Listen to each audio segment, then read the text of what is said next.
Good morning, brethren, and welcome to our bi-weekly program entitled A Glance at the Word, which is broadcast live on Facebook every Monday and every Wednesday at 8:30 a.m. West Africa time, which is GMT +1.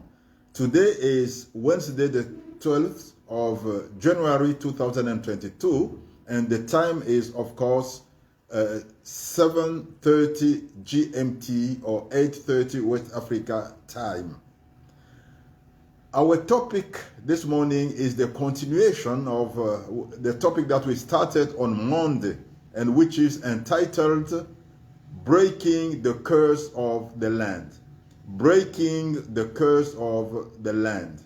So last Monday, we said that most of us are living in lands which bear curses.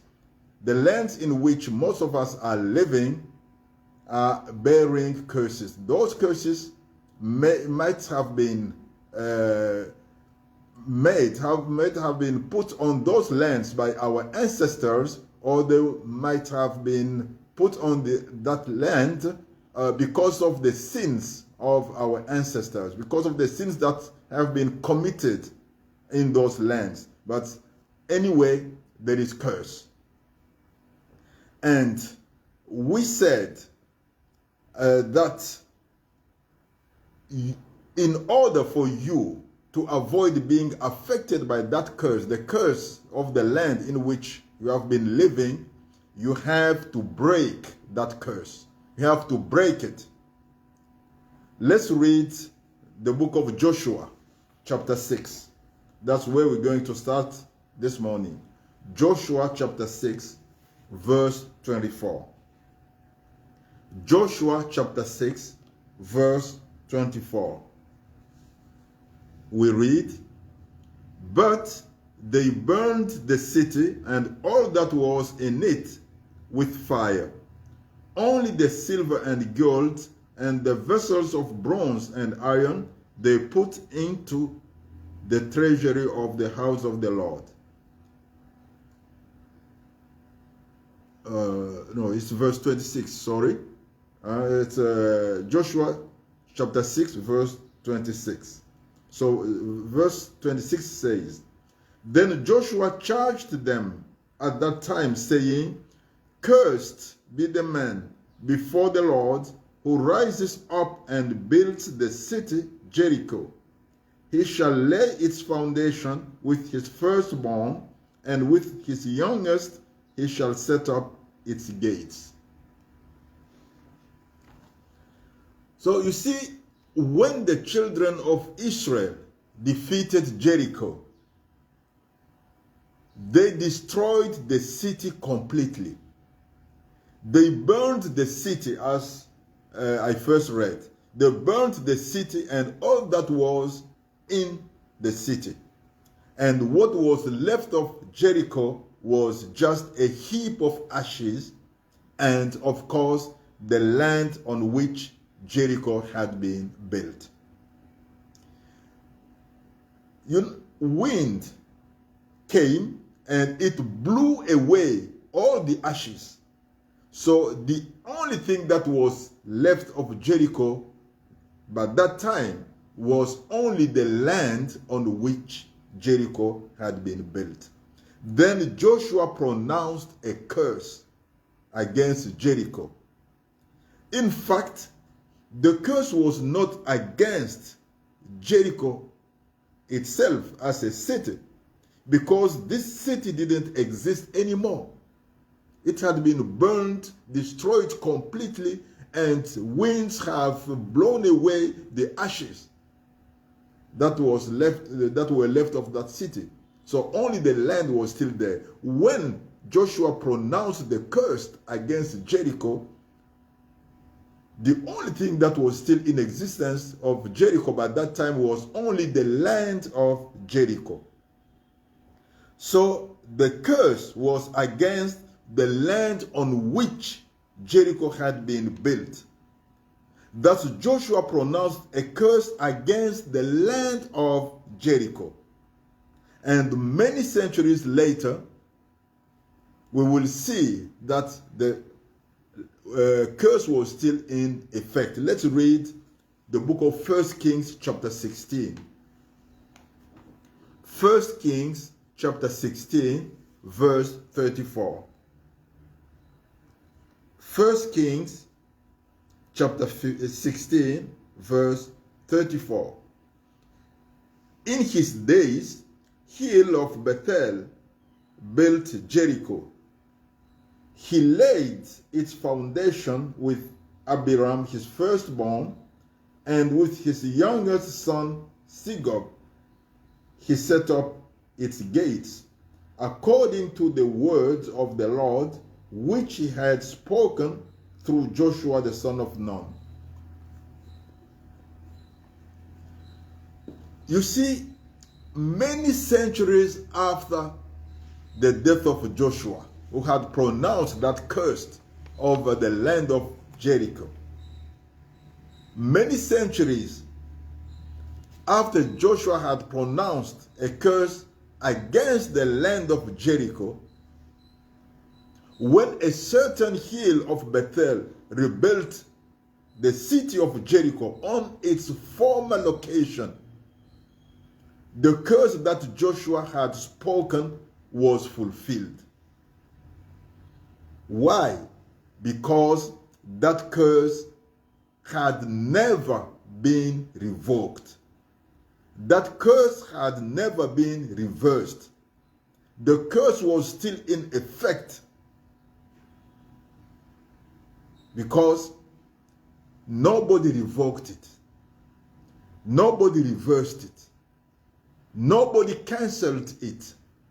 Nobody broke it. Yet, the fact that the curse was fulfilled didn't stop the curse of the land of Jericho. Because even though the curse was fulfilled, the curse was still there. Nobody revoked it. After Hiel of Bethel rebuilt the city of Jericho, nobody revoked the curse that was in effect in that land of Jericho. So the curse was still in effect. Now let's read the book of 2 Kings. 2 Kings chapter 2, verses 18 to 22. 2 Kings chapter 2, verses 18 to 22. And when they came back to him, for he had stayed in Jericho, he said to them, Did I not say to you, do not go?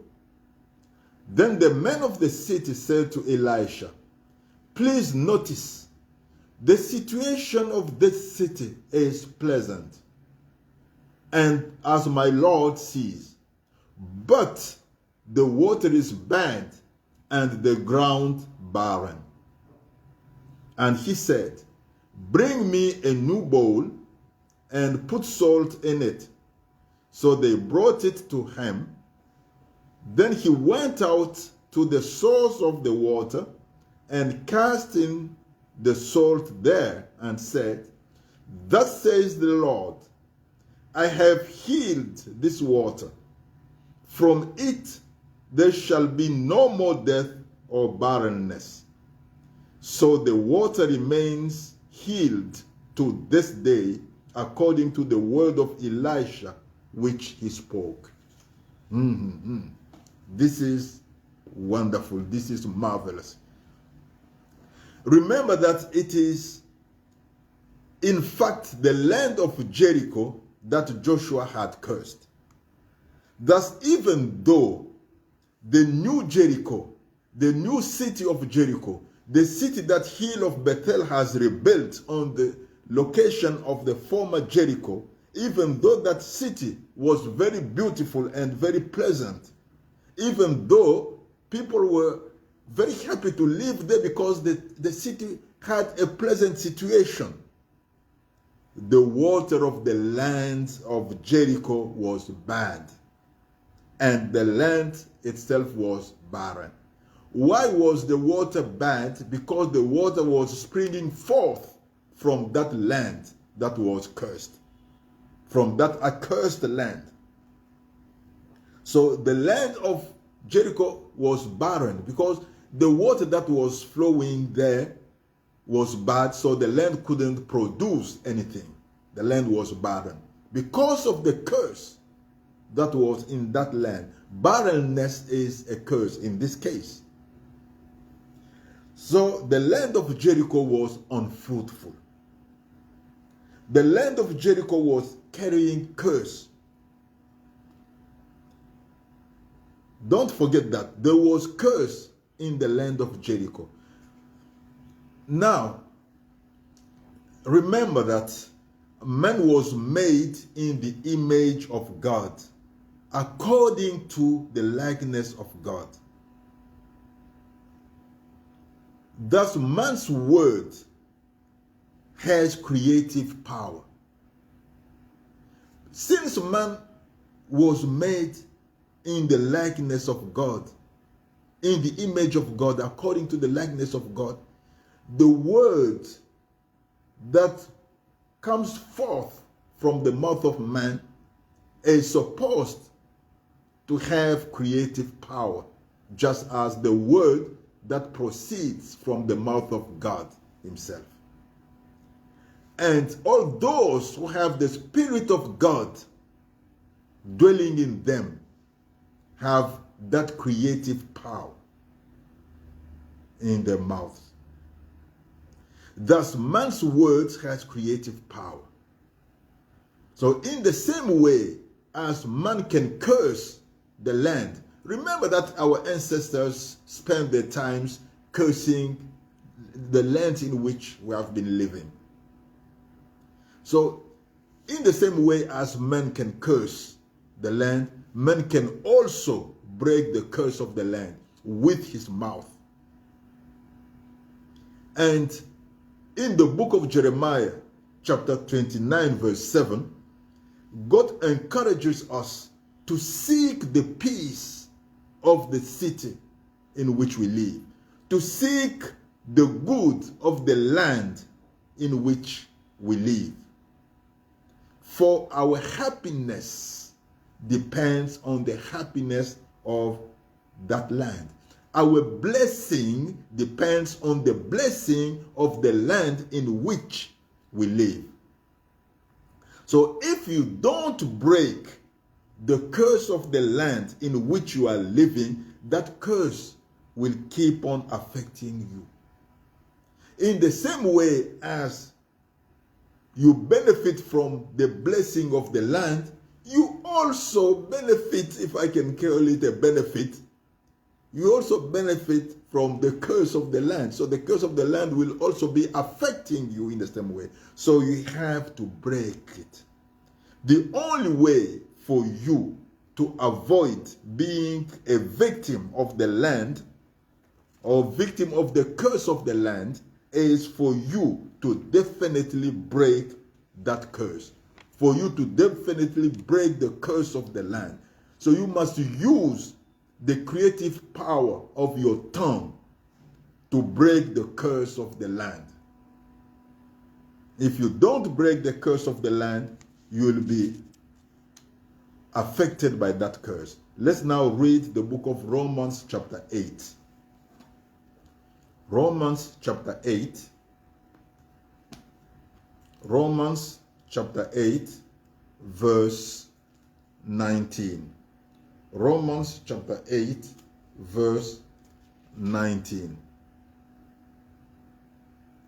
For the earnest expectation of the creation eagerly waits for the revealing of the sons of God. For the earnest expectation of the creation eagerly waits for the revealing of the sons of God. You know, the land in which you are living clearly knows that it carries curse. The land in which you live is a creation of God. And every creation of God knows that curse is not part of the will of God. It is a blessing that is part of the will of God for us all. Thus the land in which you are living knows that it is a carrier of curse, which is not a good thing. And as any other God's creation, the land in which you are living knows that God has definitely blessed it when it created it. So God has initially blessed all his creation, especially the land. When God created the earth, he blessed the earth. He told the earth to be fruitful, to produce herbs and so on and so on. Thus, the destiny of the land in which you are living is that of being a carrier and dispenser of blessing, not of curse. And the land knows that carrying curse is not its normal situation, but it is absolutely abnormal. There is no creation of God that ever accepts to be abnormal. No creation of God accepts to remain in a situation of abnormality. And every creation of God knows that God has given man authority over the rest of the creation. But after man disobeyed God's word in the Garden of Eden, man lost that authority over the rest of creation because Satan stole that authority. Satan, who is man's deceiver, stole that authority over the rest of creation. And this is why Apostle John wrote, for example, that the whole world lies under the sway of Satan. But the land also knows that when one given man surrenders to God, that when somebody gives his life to Jesus Christ, when somebody commits himself fully to God, God restores in that person the initial authority over the rest of creation. Those who have committed themselves to God are sons of God. Thus the land's earnest expectation eagerly waits for the revealing of the sons of God, for your revealing your sonship. That is it. You have to reveal your sonship now as a God's son. So the land expects you to show that you have recovered the authority that Satan had stolen. The land expects you to reveal to everybody, to all the creation, that you have recovered the initial authority over the rest of the creation. And that authority gives you the right to speak to the rest of the creation and get the realization of what you have spoken. Thus the land is expecting you to break the curse that is binding that land, the curse that is over that land. And you actually have that authority to break any curse that is in any land. And the land is waiting for you to break that curse, to break the curse of the land. Because you are a son of God. He wants you to reveal your sonship in breaking completely the curse. Because the land knows that it's abnormal for it to be a carrier of curse. Thus it is up to you now to act. It is up to you now to break the curse of the land. Let's read a last passage. Let's read Mark chapter 11, verses 22 to 24. Mark chapter 11, verses 22 to 24. So Jesus answered and said to them, "Have faith in God. For assuredly I say to you, whoever says to this mountain, be removed and be cast into the sea, and does not doubt in his heart, but believes that those things he says will be done, he will have whatever he says. Therefore I say to you, whatever things you ask when you pray, believe that you receive them and you will have them." You must arise now and use your faith in God and your trust in yourself. You must heal the land in declaring the breaking of all curse in that land and in declaring words of blessings to that land. For the land of Jericho, Elisha declared, I have healed this water. From it there shall be no more death or barrenness. So you must reverse the curse of the land in which you are living.